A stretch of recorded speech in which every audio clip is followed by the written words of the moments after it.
What's going on, guys? So the shit is hitting the fan. Traditional markets are crashing because of the mispricing of interest rates and risk assets. Bitcoin looks like a turtle going sideways after the halving. At least it's showing a little bit of relative strength against the stock market. There's also more bad news. A famous institution investor with an A+ track record is apparently preparing themselves for doomsday, basically an aggressive sell-off in the market. As you guys can see, the company is called Ruffer LLP. It's a UK-based asset manager, and their track record is very impressive. They basically returned 16% in 2008. They nailed the 2015 flash crash. No idea how you can even do that.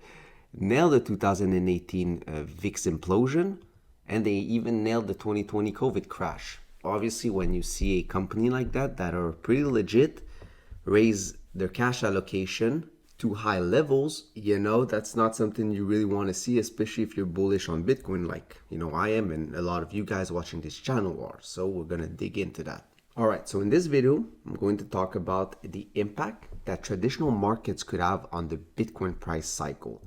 The problem with all these crypto nerds out there on the internet is that they have their head in the sand, and the financial market is simply more complicated than just looking at the Bitcoin price. Starting with the traditional markets, looking at seasonality of election years only from Almanac Trader. Obviously, we are in a window of weakness, but the key thing to pay attention to right now is that we're going lower faster. Seasonality seems to indicate that a real viable bottom formation would occur between the last 2 weeks of May and the first 2 weeks of June. On the short term, there are some bullish signs developing. If we look at the price action of the S&p 500, you guys can see that we completely broke out of this standard deviation channel, and we are now sitting at about a 4 sigma, which is very rare. And I'm personally expecting, as you guys know, a reversal to the means, which is basically the green line right here, which would bring us back to 520 in that ballpark eventually. Obviously, if we have a black swan event, forget it. We're probably just going to have a big old dump and it's going to look like COVID, right? But what are the probabilities of that happening? Less than 1%. Also, looking at the fear and greed is flashing a buy signal. Finally, after months of being in the red zone, we finally are at a, may I dare say, buyable bottom. With dumb money, smart money confidence spread also looking close to a buyable bottom. Looking at the VIX, which is also important, by the way. Yes, the VIX is still around. It hasn't died. No one is paying attention to it, for the past year and a half. It just died and everyone just stopped caring about it. But guess what? It's back again, guys. And I'm just going to put the candlestick chart for you guys. Not this one, not the ashy, but just the normal one. Because I just want to show you guys that we had a reversal to the pi moving average, which kind of acts as the means for the VIX, and that we also got rejected at the first standard deviation of the VIX, which is the level 20 on the VIX.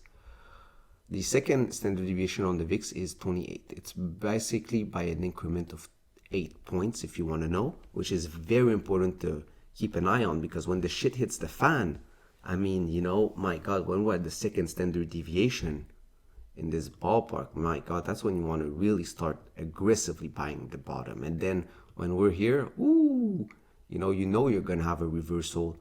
You're close to the bottom, right? So obviously right now we're only at the first standard deviation, which is not that crazy, right? The market is only down about 5% from the highs, which is typical. Every year the stock market corrects 5 to 10% also, so don't forget that.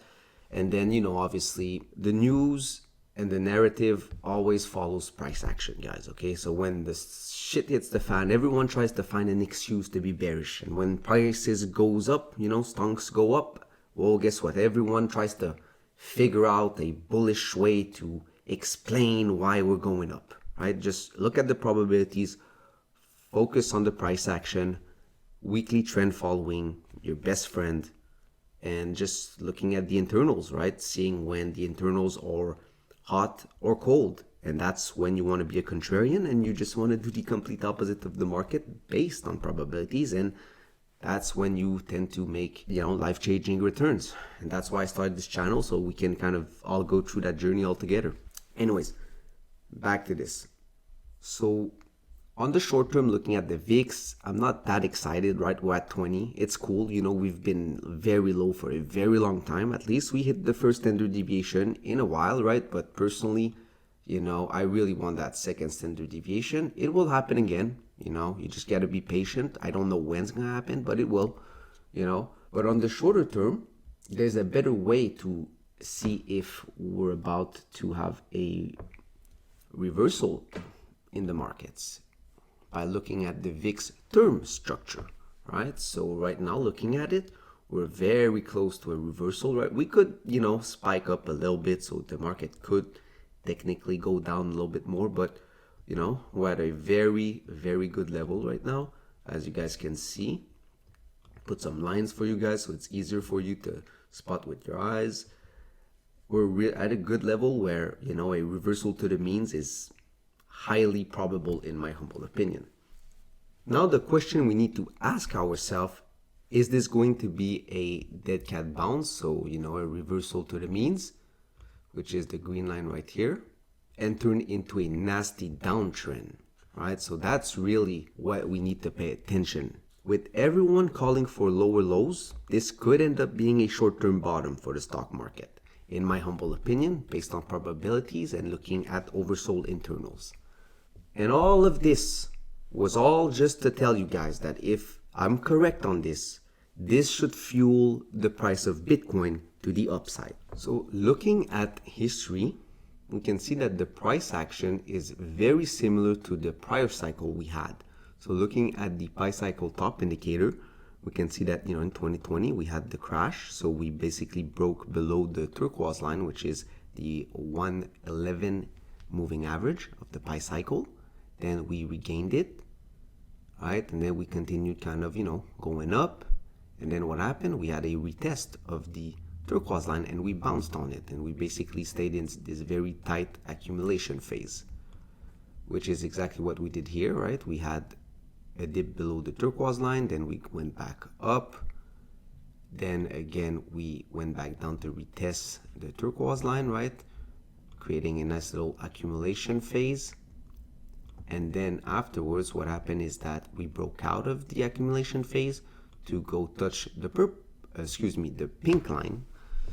I think I'm half colorblind. I'm not sure, guys. Anyways, so basically the same thing happened here, right? We then, after consolidating here, we broke out of that box and then we went all the way up to the pink line, which is the 350 moving average.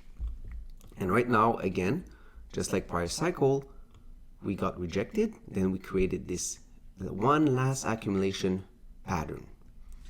And I think that's exactly what we are doing right now before we have that last big parabolic leg up. This is where I think we are in the cycle. So obviously the best outcome for Bitcoin would be if the broad stock market recovers, which would then push more capital in risk assets like Bitcoin, which would then bring even more liquidity into altcoins, repeating the crypto cycles. And by the way, this screenshot right here is outdated. We're actually, I think, in this ballpark, we're way lower actually in altcoin seasons. So right now we're in the accumulation phase again of the altcoin season. Obviously, it could take a couple of weeks before we have a strong recovery, but I'm still a believer that we will see a strong recovery in the next 2 to 4 months. So that would be bullish for a continuation leg up for alts like Solana. Hopefully that's what we get, or not, we can all be poor together. Digging more in the internals of the broad market, I want to focus on tech because it's the sector going through the most pain right now. So looking at my favorite medium-term indicator, which is the 50-day breadth, combined with the RSI percent, we can see that the QQQs are finally at a buyable bottom, guys. So the breadth is to the floor and we have a big spike in the oversold RSI basically. So every time those coincided in the same time, it ended up being a beautiful dip buying on the medium term.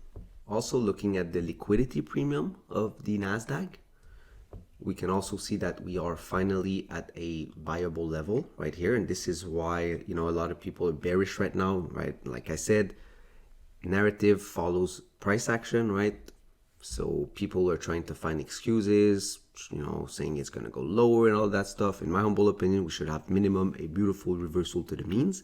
Then it doesn't mean that we couldn't start a big downtrend, right? Obviously, but for now, based on internal, we're already oversold. And also looking at the internal of the S&P 500, they're very similar than the one I just showed you. You can see that the 50-day breadth of the SPY is also very low finally, right? We were up for a very long time.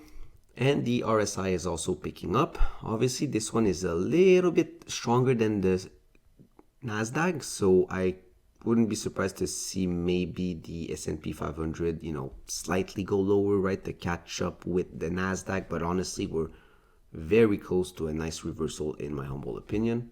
Also looking at the S&P 500 liquidity premium, again, guys, we're in that zone right here where, it's no longer a really good time to short the market, right? It's more of a time to, think about a nice reversal to the means. All right, so right before I go, I apologize. I know my videos are horribly long, so you're probably not even going to listen this part. So basically, as traders, we need to be aware of all the possibilities. So I want to play the devil's advocate. I hate saying that word, but anyways, looking at the broad positioning of financial advisors, exposure finally dropped from 100% to about 62%, which is good, but it's not ideal, right? This could still indicate that the pain trade might still slightly be to the downside until we get into this green box right here. The best time to buy the dip is when these advisors' allocation drops to about 20 to 30%. This tends to be a good long-term area to dollar cost average. And I basically wanted to show you guys the risk on, risk off indicator. Also, obviously, has had a sharp move down, but we're still not technically, in that fear range, right? We're like at 50% right now. So people are still allocated to risk in their portfolios.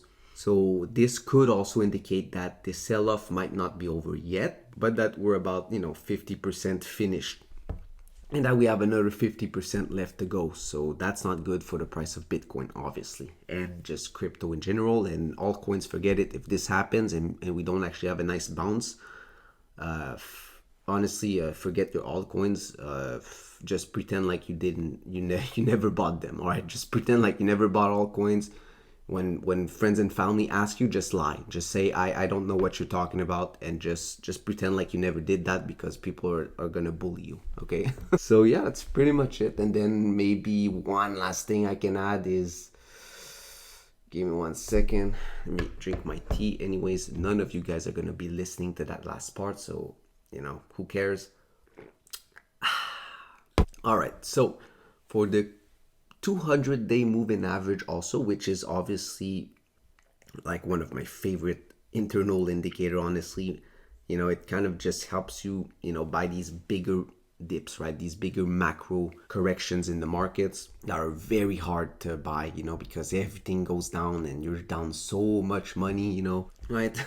So this is why I like this one. It's so simple, easy, super famous. Everyone knows about it, but I just wanted to show how, we're still in the red zone basically, but in the same time, we tend to stay in the red zone for a while, guys, so obviously the best would be, if we just had a massive crash and we tanked into that green box, then that would obviously be the bottom. But goddamn, if that happens, Jesus, your Bitcoin is also gonna suffer, right? So don't forget about that. But if it does happen by miracle and because of the halving, Bitcoin stays sideways, Jesus, that would be the most bullish signal ever, right? Because at the moment stocks start picking back up, risk is gonna flow back into Bitcoin, and you're gonna have a crazy, monstrous rally, right? But if that does happen, obviously forget it. Bitcoin is not gonna have a very good time. and I will probably not be able to go on vacation, which would suck. But anyways, all right, that's it, guys. Hope you have a good one. Stay blessed and see you in the next video. Fuck, this was long.